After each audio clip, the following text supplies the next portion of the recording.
इमरान खान की death controversy के बीच इस वक्त की सबसे बड़ी खबर पाकिस्तान से निकल कर आ रही है, जहां पर धारा 144 लागू कर दिया गया है। लेकिन अचानक पाकिस्तान में धारा 144 लागू कर देना, उस बीच जिस बीच पीटीआई के सभी समर्थक यानी इमरान खान के समर्थक पाकिस्तान में सड़कों पर उतरे हुए हैं इमरान खान की जिंदगी और मौत के बारे में जानने के लिए कि सच क्या है, उनसे मिलने के लिए। और इस बीच पाकिस्तान के जो तानाशाह कहे जाने वाले आसिम मुनीर के द्वारा पाकिस्तान की सरकार के द्वारा 144 धारा लागू कर देना, इसका क्या महत्व है और क्या ताज़ा अपडेट्स है, इसके लिए मैं न्यूज़ रूम में मौजूद हूँ। मैं हूँ ऋचा और मेरे साथ है वैभव। वैभव, क्या ताज़ा अपडेट्स है 144 पर जो पाकिस्तान से खबर निकल कर आ रही है? देखिए, पाकिस्तान के रावलपिंडी शहर में ये धारा 144 लगाई गई है। रावलपिंडी में ही अदियाला जेल है जहां पर इमरान खान इस वक्त बंद हैं। इमरान खान के समर्थकों को ऐसा लगता है, उनकी जो पार्टी है पाकिस्तान तहरीक इंसाफ, जिसे पीटीआई भी कहते हैं, उनके समर्थकों को ऐसा लगता है कि इमरान खान की सेहत की जानकारी छिपाई जा रही है जानबूझकर। वो सुरक्षित हैं या नहीं, इसको लेकर भी उनके मन में संदेह है। और इसी वजह से पीटीआई के नेता और इमरान के परिवार के लोग बहुत दिनों से कोशिश कर रहे हैं उनसे मिलने के लिए, इमरान से मुलाकात हो जाए एक बार। इस्लामाबाद हाईकोर्ट ये लोग गए, हाईकोर्ट ने 2 बार आदेश दिया कि इमरान के परिवार के लोगों को उनसे मिलने दिया जाए। इसके बावजूद कोर्ट के आदेश का पालन नहीं हो रहा है। अदियाला जेल का प्रशासन इमरान खान से किसी को भी मिलने नहीं दे रहा है। इसी वजह से पीटीआई के लोगों का संदेह बढ़ता जा रहा है।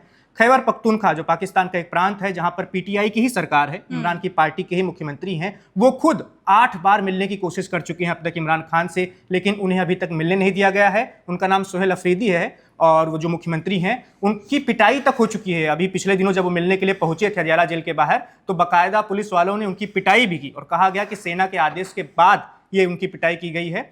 तो पूरी तरह से इमरान खान के समर्थक इस वक्त परेशान हैं और वो चाहते हैं कि किसी भी तरह से आप एक फुटेज जारी कर दीजिए, एक वीडियो जारी कर दीजिए या इमरान खान से किसी की मुलाकात करवा दीजिए, जिससे उनको यकीन हो जाए कि इमरान खान भी सुरक्षित हैं। लेकिन देखिए, दूसरी तरफ पाकिस्तान की जो सरकार कह रही है कि उसके पास कुछ ऐसी खुफिया रिपोर्ट्स हैं, उनका कहना है कि कुछ ऐसे संगठन हैं जो जानबूझकर शांति फैलाना चाहते हैं, फिर से देश को गृह युद्ध में झोंकना चाहते हैं और इसी वजह से वो इमरान खान से किसी को मिलने नहीं दे रहे। तो सरकार का ऐसा कहना है, लेकिन सवाल तो ये उठ ही रहा है कि कुछ भी हो, फिर भी कोर्ट के आदेश के बावजूद आप परिवार के लोगों को मिलने क्यों नहीं दे रहे? बिल्कुल वैभव, गृह युद्ध की स्थिति तब उत्पन्न होती है जब शहर में या फिर किसी देश में विरोध प्रदर्शन बहुत तेजी से और जोरों शोरों से चलने लगते, जो कि पीटीआई के जो समर्थक हैं अब मजबूरन वो प्रदर्शन पर उतर आए हैं। पाकिस्तान में इस वक्त यही खबर थी कि पीटीआई के जो समर्थक यानी कि इमरान खान की पार्टी के जो समर्थक हैं, उनकी पार्टी के जो वरिष्ठ जन हैं, जैसे कि अभी वैभव ने बताया कि उनके एक मुख्यमंत्री तक को उनसे मिलने नहीं दिया जा रहा। और एक मुख्यमंत्री की एक देश में पिटाई हो जाती है, पूर्व प्रधानमंत्री की क्या स्थिति है इसकी जानकारी तो सामने नहीं आती है, लेकिन पार्टी के लोग उनके एक बेसिक हाल चाल के लिए भी परेशान हैं, तड़प रहे हैं, परिवार के लोग तड़प रहे हैं, लेकिन कुछ अपडेट नहीं दिया जा रहा है। तो एक ऐसा देश जहां पर अपने पूर्व प्रधानमंत्री की ये स्थिति है, मुख्यमंत्री की पिटाई कर दी जाती है और उनका हाल चाल जानने के लिए प्रदर्शन करना पड़ता है और प्रदर्शनकारियों, इससे पहले प्रदर्शन शुरू हो 144 धारा लगा दी जाती है। तो कुल मिला के आप समझिए कि पाकिस्तान की स्थिति अभी क्या, गृह युद्ध की स्थिति ऑलरेडी वहां पर बन रही है। वैभव, आप देखिए, अभी सेना किसी भी तरह से नरमी बरतने के मूड में नहीं है, खासकर पीटीआई को लेकर और इमरान खान को लेकर। जब इमरान खान को प्रधानमंत्री पद से हटाया गया था, उसके बाद से ही पीटीआई पर जिस तरह से कार्रवाई हुई, उसे पूरी तरह कुचलने का प्रयास किया गया। चुनाव के दौरान भी हमने देखा कि कैसे चुनाव वहां का निष्पक्ष तो बिल्कुल नहीं हुआ और किस तरह से पीटीआई को बिल्कुल हाशिए पर रखा गया था।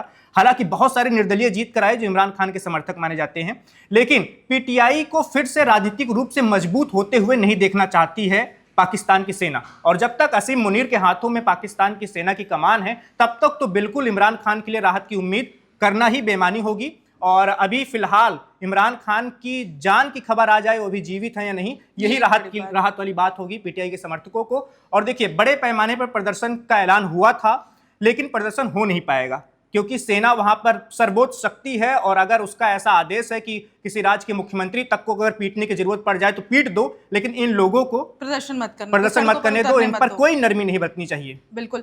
तो कुल मिला के एक जो फाइनल अपडेट हम आपको दे दें यही है कि पाकिस्तान में रावलपिंडी में धारा 144 लागू कर दी गई है और ये सारा टारगेट जो है पीटीआई यानी कि पूर्व प्रधानमंत्री पाकिस्तान के जो है इमरान खान और उनके समर्थकों के लिए ही ये धारा लगाई गई है, क्योंकि सेना वहां दिखाना चाह रही है, सेना ऑलरेडी वहां पे बहुत पावरफुल है और वो अपनी सत्ता और अपने पावर को इस कदर दिखाना चाहती है। इसमें मैं कुछ चीजें जोड़ देता हूं। पाकिस्तान में अगर आपको सरकार चलानी है तो सेना के साथ तालमेल बहुत जरूरी होता है। सेना ही आपको सेना बहुत ज़्यादा ही ताकतवर है वहाँ पर। और उसकी वजह भी है, जैसा कि हमने पिछली एक वीडियो में बताया भी था, कि पाकिस्तान की सेना क्या वहाँ पे सबसे बड़ी ताकत होती है, उसका होती ही ताकत भारत का डर। वो वहाँ की जनता को ऐसा दिखाती है कि भारत कभी भी पाकिस्तान को एक राष्ट्र के रूप में देखना नहीं चाहता है। एक बार 1971 में पाकिस्तान को तोड़ चुका है, वो फिर से पाकिस्तान को तोड़ने की फिराक में है। भारत का सपना अखंड भारत का है। तो पाकिस्तान की सेना ऐसा डर दिखाती है जनता को, और वो ये कहती है कि आपका बचाव सिर्फ और सिर्फ सेना कर सकती है। इसीलिए वहां पर कभी लोकतंत्र बहुत अच्छे तरीके से विकसित नहीं हो पाया है, लोकतांत्रिक ताकतें बहुत मजबूत नहीं हो पाई हैं, और लोकतंत्र का मूल्य वहां के लोगों में भी बहुत ज्यादा अभी नहीं है। और उनको लगता है कि सेना ही हमारे साथ खड़ी है और सेना ही हमें बचा सकती है। और इसी वजह से, इसी भरोसे की वजह से, इसी डर की वजह से वहां की सेना जब चाहती है तब तख्ता पलट करती है। कई बार कर चुकी है, पिछले कई सालों से तख्ता पलट नहीं हो रहा है तो वो कठपुतली सरकार बना देती है। इमरान खान 2018 में सत्ता में आए थे तो सेना का ही समर्थन था उनको, और जब वो सत्ता से हटाए गए तब सेना ने समर्थन खींच लिया, तभी वो सत्ता उनकी गई। और अभी जो सरकार चल रही है वो PMLN, पाकिस्तान मुस्लिम लीग नवाज, और पाकिस्तान पीपुल्स पार्टी PPP की जो सरकार चल रही है उसको भी सेना का समर्थन है, असीम मुनीर का पूरा समर्थन है। इसी वजह से वो सरकार चला पा रहे हैं। और सेना के साथ संबंध बिगड़े इमरान खान के, यही उनके लिए समझ लीजिए कि बहुत ज्यादा बिल्कुल उनके खिलाफ जा रही है बात। और यही कारण है कि आज इमरान खान की एक ये स्थिति बनी हुई है कि वो जिंदा है या वो अब जीवित नहीं है, ये भी सबके सामने निकल कर नहीं आ पा रहा है। तो अपडेट में फिलहाल इतना ही है कि 144 लागू है। पल पल की खबरों पर हमारी नजर बनी हुई है। इससे अलग और इतर कुछ भी निकल कर आता है वो भी हम आप तक पहुंचाते रहेंगे। देखते रहिए one India Hindi. Subscribe to One India and never miss an update. Download the One India app now.